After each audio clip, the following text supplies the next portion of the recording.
From setbacks to success, unleashing your inner entrepreneur, welcome to the BlackCEO Podcast, where we dive deep into the stories that inspire, challenge, and transform. Today, we're in for a treat that's going to shake up your world and maybe, just maybe, change the course of your life.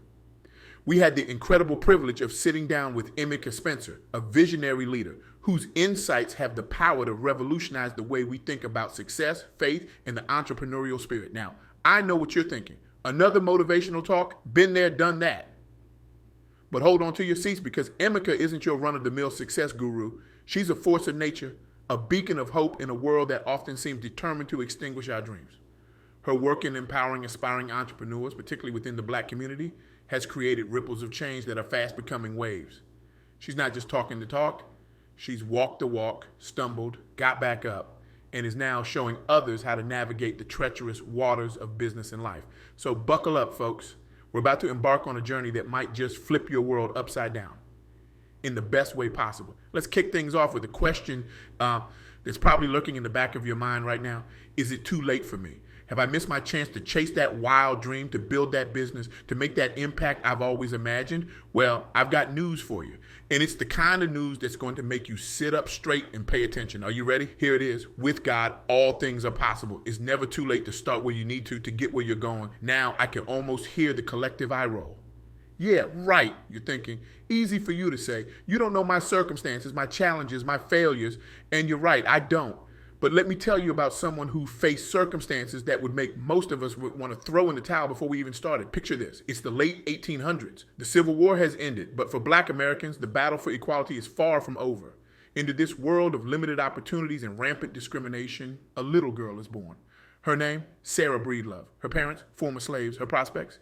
Well, let's just say they weren't exactly promising. Fast forward a few decades, and that same girl, now known as Madam C.J. Walker, is making waves as America's first self-made female millionaire. Talk about a plot twist. Now, I know what you're thinking. That's great and all, but what does a woman from over a century ago have to do with me? Well, buckle up, because we're about to connect some dots that might just blow your mind. Madam C.J. Walker didn't just stumble into success. She didn't have a fairy godmother wave a magic wand and poof, instant millionaire. No, her journey was more like a roller coaster ride designed by someone with a twisted sense of humor. Imagine for a moment, you're a Black woman in post-Civil War America. You've lost your parents by the age of 7. You're married by 14, a mother by 17, and a widow by 20. The odds are so stacked against you that Vegas wouldn't even take bets on your success. But here's where it gets interesting. Walker looked at her circumstances that would make most of us want to curl up in a ball and hide from the world. And she saw opportunity. She saw a need in her community for quality hair care products. And instead of waiting for someone else to fill that need, she decided to do it herself. Now let's pause for a moment and think about our own lives. What needs do you see in your community? What problems are crying out for solutions? And more importantly, what's stopping you from being the one to provide those solutions? Walker didn't let her lack of formal education stop her. She didn't let the color of her skin or her gender hold her back. She took what she had, determination, faith, and a willingness to work harder than anyone else, and she built an empire. But here's the kicker, and this is where Walker's story really starts to hit home for us today. She didn't just build a business. She built a community. She created opportunities for thousands of Black women to become economically independent as sales agents for her products. In a time when options for Black women were severely limited, Walker opened doors and paved the way for others to follow. Now, I want you to think about your own journey for a moment. What doors could you open? Whose life could you change if you decided to take that first step towards your dreams? But maybe you're thinking, that's all well and good, but times have changed. The challenges we face today are different. And you're right, they are different. But that doesn't mean they're any less surmountable. Let's fast forward a bit and talk about a man named L.G. Gaston. Born in 1892, Gaston came into a world that was still hostile to Black success. The Jim Crow era was in full swing, and the idea of a Black business empire seemed about as likely as finding a snowball in the Sahara. But Gaston, like Walker before him, saw opportunity where others saw only obstacles. He started small, selling lunches to his fellow miners and offering burial insurance to Black workers who were often denied such services elsewhere. From these humble beginnings, he built a business empire That included an insurance company, a funeral home, and even a motel that provided lodging for civil rights leaders when other establishments turned them away. Now, I want you to notice something here. Gaston didn't set out to change the world. He set out to solve problems in his community. He saw needs that weren't being met, and he stepped up to meet them. And in doing so, he not only built wealth for himself, but created opportunities for others and played a crucial role in the civil rights movement. So let me ask you this. What problems do you see in your community? What needs are going unmet? And more importantly, what's stopping you from being the one to address them? But maybe you're thinking, that's all ancient history. What about today? What about the challenges we face in the 21st century? Well, I'm glad you asked, because I've got one more story for you, and this one's a doozy. Picture this. It's the 1990s. A young man is living with his mother in Queens, New York. He's working as a waiter at Red Lobster to make ends meet, but he has a dream. He sees the rise of hip-hop culture and thinks there's an opportunity here. That young man was Daymond John, and that opportunity he saw, it turned into FUBU, a clothing brand that would go on to generate over $6 billion in sales. Now let's break this down for a second. John didn't have a trust fund to fall back on. He didn't have Ivy League connections or a fancy business degree. What he had was a keen eye for opportunity, a willingness to work hard, and a deep understanding of his community's needs and desires. He started by sewing hats in his mother's house and selling them on the streets of Queens. When he ran out of money, he and his mother mortgaged their house for $100,000 to invest in the business. Talk about faith and determination. But here's where John's story really gets interesting. He didn't just build a successful business, he created a movement. FUBU, which stands for Us, By Us, became more than just a clothing brand. It became a symbol of empowerment for the black community, a statement that we could create products for ourselves, by ourselves. And John didn't stop there. Today, he's not just a successful entrepreneur, he's a mentor and investor, using his platform on Shark Tank to help other aspiring entrepreneurs achieve their dreams. So let's connect the dots here. We got Madam C.J. Walker in the late 1800s, A.G. Gaston in the mid-1900s, and Daymond John in the modern era.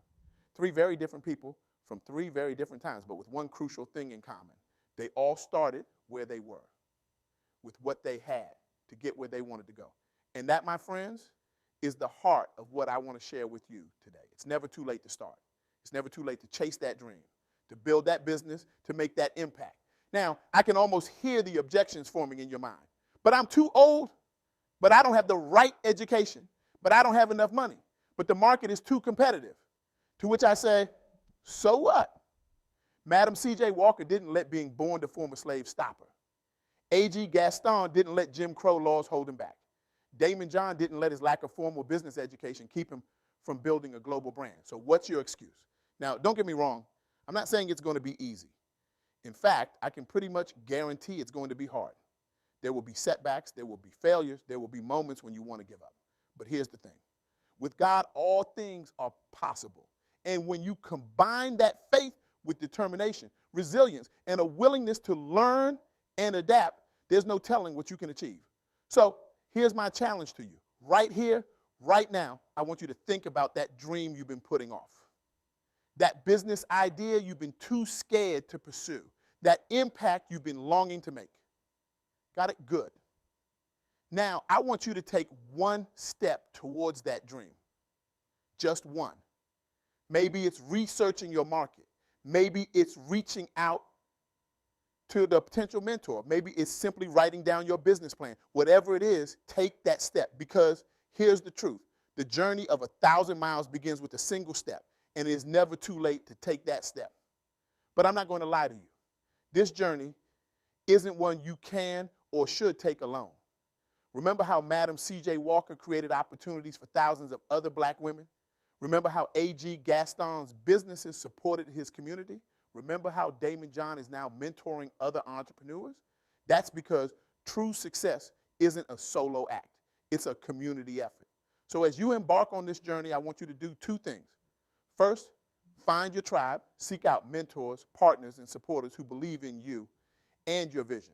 Surround yourself with people who will lift you up when you stumble and celebrate with you when you succeed. Second, be that support for others. As you climb, reach back and pull others up with you. Share your knowledge, your resources, your connections. Because when we lift each other up, we all rise higher. Now, I know what some of you might be thinking. This all sounds great, but is it really possible for me? And to that I say absolutely, unequivocally, without a doubt. Because here's the thing, you are unique. There has never been and will never be another person exactly like you. You have experiences, insights, and talents that no one else has. And that means you have something valuable to offer the world that no one else can. So don't wait for permission. Don't wait for the perfect time. Don't wait for all the stars to align. Because let me tell you a secret. There is no perfect time. The stars will never all align. The only time you have is now. And remember, with God, all things are possible. It's never too late to start where you need to get where you're going. So what are you waiting for? Your journey starts now. Take that first step. Chase that dream. Build that business. Make that impact. The world is waiting for what only you can bring. And who knows? Maybe someday we'll be telling your story as an example of what's possible when you combine faith, determination, and a willingness to start where you are. Thank you for joining us on the Black CEO Podcast. Now go out there and make your mark on the world. We're rooting for you.